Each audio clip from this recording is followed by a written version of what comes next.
오늘 본문은 사무엘상 12장 1절부터 15절입니다. 사무엘이 온 이스라엘에게 이르되 보라 너희가 내게 한 말을 내가 다 듣고 너희 위에 왕을 세웠더니 이제 왕이 너희 앞에 출입하느니라. 보라 나는 늙어 머리가 휘어졌고 내 아들들도 너희와 함께 있느니라. 내가 어려서부터 오늘까지 너희 앞에 출입하였거니와 내가 여기 있나니 여호와 앞과 그의 기름 부음을 받은 자 앞에서 내게 대하여 증언하라. 내가 누구의 소를 빼앗았느냐? 누구의 나귀를 빼앗았느냐? 누구를 속였느냐? 누구를 압제하였느냐? 내 눈을 흐리게 하는 뇌물을 누구의 손에서 받았느냐? 그리하였으면 내가 그것을 너희에게 갚으리라 하니 그들이 이르되 당신이 우리를 속이지 아니하였고 압제하지 아니하였고 누구의 손에서든지 아무것도 빼앗은 것이 없나이다 하니라. 사무엘이 백성에게 이르되 너희가 내 손에서 아무것도 찾아낸 것이 없음을 여호와께서 너희에게 대하여 증언하시며 그의 기름 부음을 받은 자도 오늘 증언하느니라 하니 그들이 이르되 그가 증언하시나이다 하니라. 사무엘이 백성에게 이르되 모세와 아론을 세우시며 너희 조상들을 애굽 땅에서 인도하여 내신 이는 여호와이시니 그런즉 가만히 서 있으라. 여호와께서 너희와 너희 조상들에게 행하신 모든 공의로운 일에 대하여 내가 여호와 앞에서 너희와 담론하리라. 야곱이 애굽에 들어간 후 너희 조상들이 여호와께 부르짖음에 여호와께서 모세와 아론을 보내사 그 두 사람으로 너희 조상들을 애굽에서 인도해내어 이곳에 살게 하셨으나 그들이 그들의 하나님 여호와를 잊은지라. 여호와께서 그들을 핫솔 군사령관 시스라의 손과 블레셋 사람들의 손과 모압 왕의 손에 넘기셨더니 그들이 저희를 치매 백성이 여호와께 부르짖어 이르되 우리가 여호와를 버리고 바알들과 아스다롯을 섬김으로 범죄하였나이다. 그러하오나 이제 우리를 원수들의 손에서 건져내소서. 그리하시면 우리가 주를 섬기겠나이다 하매 여호와께서 여룻바알과 베단과 입다와 나 사무엘을 보내사 너희를 너희 사방 원수의 손에서 건져내사 너희에게 안전하게 살게 하셨거늘 너희가 암몬 자손의 왕 나하스가 너희를 치러 옴을 보고 너희의 하나님 여호와께서는 너희의 왕이 되심에도 불구하고 너희가 내게 이르기를 아니라 우리를 다스릴 왕이 있어야 하겠다 하였도다. 이제 너희가 구한 왕 너희가 택한 왕을 보라. 여호와께서 너희 위에 왕을 세우셨느니라. 너희가 만일 여호와를 경외하여 그를 섬기며 그의 목소리를 듣고 여호와의 명령을 거역하지 아니하며 또 너희와 너희를 다스리는 왕이 너희의 하나님 여호와를 따르면 좋겠지만은 너희가 만일 여호와의 목소리를 듣지 아니하고 여호와의 명령을 거역하면 여호와의 손이 너희의 조상들을 치신 것 같이 너희를 치실 것이라. 아멘.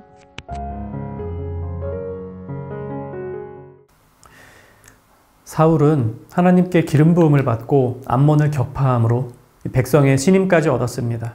이제 본격적으로 왕이 통치하는 새로운 시대를 맞이하게 된 것입니다. 오늘 이전 시대는 사사시대입니다. 우리가 잘 아는 대로 사사기에 나오는 12명의 대표적인 사사 외에 사무엘이 마지막 사사로서 이스라엘을 다스리고 있었습니다. 이전 사사들이 한 지파를 다스리는 사사였다면 사무엘은 순회 사사로서 이스라엘 12지파를 돌아다니며 이스라엘 전역을 통치했습니다. 이제 마지막 사사 사무엘의 시대가 가고 왕의 시대가 열립니다. 새로운 시대를 앞두고 마지막 사사로서 사무엘이 백성들에게 고하는 내용이 오늘의 본문입니다. 그는 모세와 아론 시대에 하나님께서 가나안 땅으로 백성들을 인도하신 이야기와 사사시대의 이야기 그리고 왕이 세워진 오늘날의 이야기로 나누어서 이스라엘의 역사를 읊어갑니다. 핵심은 시대가 변해도 변치 않는 것에 두 가지가 있다라고 하는 것입니다. 첫째로 시대가 변해도 하나님만을 섬겨야 한다라는 기준은 동일합니다. 변하지 않습니다. 모세와 아론을 통하여 하나님이 백성에게 땅을 주셨습니다. 하지만 땅이 주어졌다고 해서 끝난 게 아닙니다. 땅이 주어졌다고 해서 하나님께서 사라지신 게 아닙니다. 하나님이 그 땅을 주신 것은 그 땅에서 하나님을 잘 섬기라는 의미입니다. 하나님 주신 땅에서 하나님을 잘 섬겨야 합니다. 이후 이스라엘은 사사시대를 맞이합니다. 사사는 외적의 침략으로부터 이스라엘을 보호하기 위해 하나님께서 세워주신 구원자들입니다. 마찬가지, 사사들이 세워졌다고 해서 하나님이 사라지신 게 아닙니다. 사사가 있다고 이스라엘이 하나님을 버려도 되는 게 아닙니다. 사사를 세워주신 하나님은 사사들의 통치를 통해 더 안전한 나라에서 하나님을 잘 섬기라고 말씀하십니다. 하나님 주신 사사와 더불어 하나님을 잘 섬겨야만 합니다.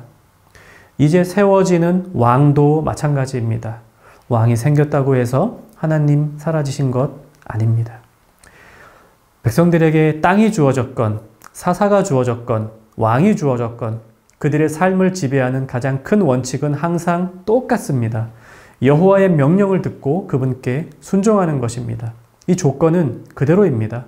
땅, 사사, 왕 이런 것은 주변부에 불과합니다. 그들의 삶의 핵심은 하나님의 말씀에 있습니다. 그리고 이 신앙의 원칙은 오늘 우리에게도 그대로 적용됩니다. 세상에 살면서 우리는 필요한 게 참 많습니다. 먹을 것, 입을 것, 또 그것들을 살 수 있는 돈, 누울 곳, 함께 누워 쉴 수 있는 가족, 우리는 많은 것이 필요합니다. 그런데 그런 것들이 우리에게 주어졌다고 해서 하나님이 사라지신 게 아닙니다. 지금보다 생활이 좋아지고, 지금보다 돈을 많이 벌고, 지금보다 인기가 많아져도 우리 삶에서 하나님께서 사라지시는 게 아닙니다. 우리에게 주어지는 모든 것들은 하나님을 더 잘 섬기라고 주시는 선물임을 잊지 말아야 합니다. 시대가 지나도 변하지 않는 두 번째는 하나님의 목소리를 듣지 않고 여호와의 명령을 거역하여 하나님께 벌을 받는 백성들입니다. 이스라엘은 하나님께서 주신 땅에 들어간 뒤 마치 하나님이 계시지 않은 것처럼 살았습니다. 그들은 하나님이 주신 땅에서 하나님이 아닌 가나안의 신들을 섬겼습니다. 그 결과 그들은 주변 국가로부터 끊임없이 괴롭힘을 받습니다. 이후 하나님은 그들에게 사사를 주셨습니다. 그러나 우리가 잘 알다시피 사사들이 통치하던 시대에 답답하리만큼 이스라엘은 똑같은 범죄를 반복하여 저지릅니다. 이스라엘이 범죄하고 하나님께서는 주변 국가를 통해 이스라엘을 벌하시고 이스라엘이 회개하면 하나님께서 사사를 통해 이스라엘을 구원하시고 그러면 다시 이스라엘은 범죄하고 하나님께서 주변 국가를 통해 벌하시고 회개하고 사사를 통해 구원하시고 다시 범죄하고 이런 사이클이 12번 똑같이 사사시대에 반복됩니다. 이스라엘 변하지 않습니다. 사람들은 항상 악하여 범죄하며 하나님의 명령을 버립니다. 오늘 본문을 통해 사무엘은 그것을 말하고 있는 것입니다. 예전에 너희 조상들도 그렇게 살았는데 오늘 왕이 주어졌다고 해서 너희들 또 그렇게 살면 안 된다 라고 마지막 사서로서 사무엘의 백성들에게 신신당부하고 있습니다. 15절에서 이렇게 말합니다. 너희가 만일 여호와의 목소리를 듣지 아니하고 여호와의 명령을 거역하면 여호와의 손이 너희의 조상들을 치신 것 같이 너희를 치실 것이라. 정현교 성도 여러분, 우리는 어떻습니까? 우리도 참 변하지 않는 사람들입니다. 우리도 타락한 본성대로 살고자 하는 욕구로 가득 찬 사람들입니다. 그래서 하나님의 명령을 어기고 또 어기고 불순종하고 또 불순종하고 잊어버리고 또 잊어버리고 그렇게 살고 있습니다. 그래도 좌절해서는 안 됩니다. 땅이 주어졌든 사사가 주어졌든 왕이 주어졌든 하나님만을 섬겨야 한다는 변하지 않는 기준을 지키며 살아간다면 비록 죄악에 가까운 삶을 늘 살아가는 우리 인생이라 할지라도 하나님께서 눈에 보이지 않을 만큼 조금씩 우리를 변화시켜주고 계심 또한 믿어야 합니다. 우리가 구원받은 것은 처음부터 우리의 행위 때문이 아니었습니다. 하나님의 은혜였습니다. 마찬가지로 우리가 조금씩 점점 더 거룩해지는 것도 오직 하나님의 은혜입니다. 참 안 변하는 우리이지만 변하지 않는 기준, 하나님만을 섬겨야 한다는 기준을 잘 세워서 살아나간다면 우리는 결국 거룩한 백성으로 조금씩 변하게 될 것입니다. 이것이 하나님의 약속입니다. 우리 말씀을 생각하며 함께 기도합시다. 우리의 환경이 어떻게 변하든 우리에게 무엇이 주어지든 하나님만을 섬기는 기준을 분명히 하며 살게 해달라고 기도합시다. 그리고 오늘 하루도 조금 더 거룩해지는 그런 은혜를 우리에게 부어주시기를 기도합시다. 오늘 하루 거룩한 하나님 나라 백성으로 살아가는 청년의 가족 되기를 간절히 바랍니다.